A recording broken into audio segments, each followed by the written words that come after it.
Thank you for your comments. Let me just go back and thank you, Doctor, for your kind comments. And we had a great day in South Sudan that day, and I was so proud to be with you that day. Thank you. And I take your point on the need to collaborate on looking for, doing strategic planning in workforce development. That's certainly something we can do under our workforce development program. We'll work with His Excellency, the Minister of Higher Education, on that. And let me say thank you also for your comment. And I completely agree with you on the Arabic. And let me tell you, one of the exciting things that I see going on here in Jordan is that the number of young Americans who are coming to Jordan to study Arabic is doubling every year. So it has doubled for the last 3 years, and now this is where young people in the United States come if they want to study Arabic. And so we're working with the American University of Malaba, we're working with various institutes in Amman to make sure that when those students come, they're getting this opportunity. But I just think this is a tremendous, frankly, it's a tremendous commercial opportunity for Jordanian teachers to teach Americans and other foreigners about Arabic, because what we're seeing in the United States is an explosion of interest among our young people in this part of the world. And I think it's something that you can really take advantage of. So thank you for your comments. Thank you, Mr.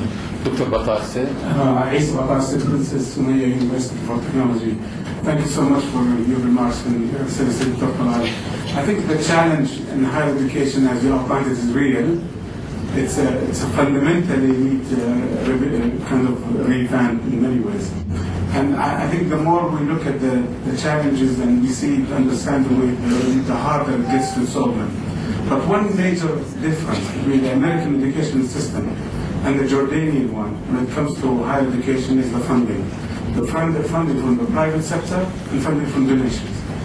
And we have seen the tuition in Jordan pays almost the entire budget for the university, and at the end of the year making profit.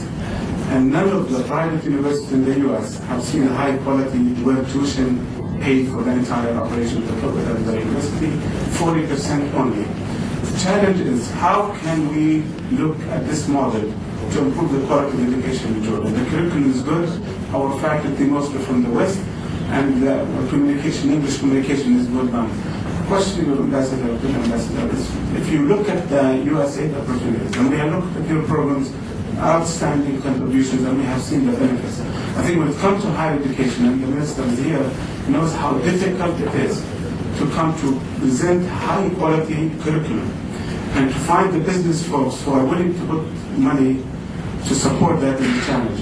Is that a way we can address that from the USAID office? Means there is a funding problem and there is a mindset issue. If we don't address those 23 private university funding model, there will be a big challenge for that private sector. And the Turkish model is the ideal model because all of them are non-for-profit, truly non-for-profit funded universities. Thank you. And excuse me, Dr. Stuart, I should have mentioned thank you for mentioning the Fulbright program. We're very proud of our Fulbright program. We're proud of you, and we're proud of the young Jordanians who are going every year to the United States to study and get their PhDs or their masters and come back to teach or to do research here in Jordan. And as you know, the Fulbright program also affords an opportunity for Americans who want to do research here in Jordan to come. And it's my honor to have Thanksgiving dinner every year with Fulbright scholars, and it's a wonderful group of young people who are really delighted to be here. Isa, you can see I'm buying time. This is a very hard question you asked.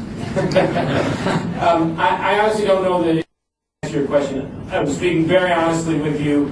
AID has not decided to take on the higher education. I mean, we've really got our hands full with primary education and with the school construction projects and the other things. I mean, we recognize that there's a need in higher education, but you know, His Excellency said something very important earlier, which we have to acknowledge, and that is, you know, education in the United States is very expensive because we're paying for a lot of things that are not core to the educational mission.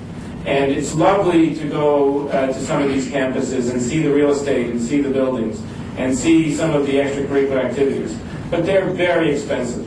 And I think if you go to University of Jordan, you see what's going on in the classroom is the essential aspect of the education. And of course, it doesn't come cheap. But when you boil it down, I think it can be delivered at a level that is affordable here in Jordan. And in fact, you're getting, I think, tremendous results. But maybe we can find a way to foster a conversation on the economics of higher education, recognizing that this is a big debate and sort of a crisis in the United States because of the rising cost of education.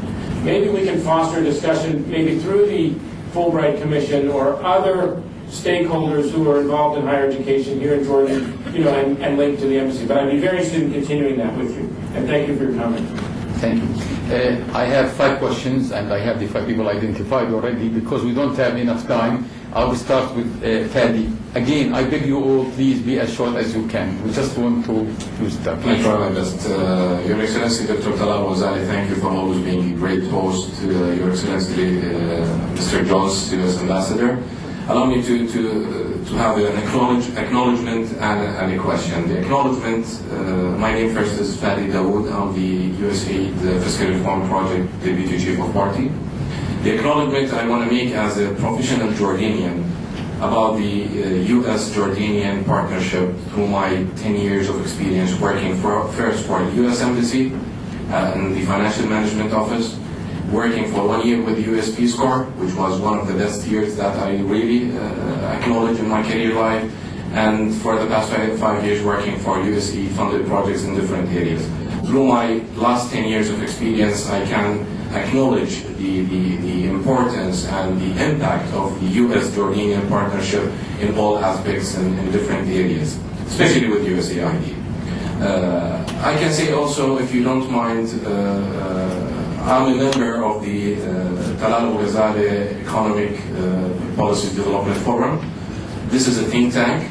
I believe in think tanks and research centers in Jordan that can be an education arm also, parallel to the in-campus or online education, because I believe in learning by practicing, by action learning, and so on. Myself is an example of doctorate program student online through the gateway that was offered to me through Talal Abu-Ghazaleh University with the University of Liverpool.